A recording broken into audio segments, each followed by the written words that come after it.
мы нашли общий язык, общее понимание, подписали протокол, и мы убеждены, что наступит настоящий мир на наших государственных границах.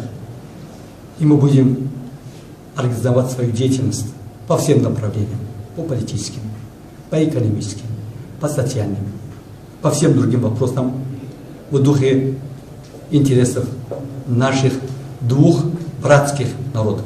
Я очень надеюсь, что сегодня подписан протокол взаимопонимания, который мы зачли в нашей комиссии уважаемым Самиром Саттаровичем, будет приносить мир в нашей стране.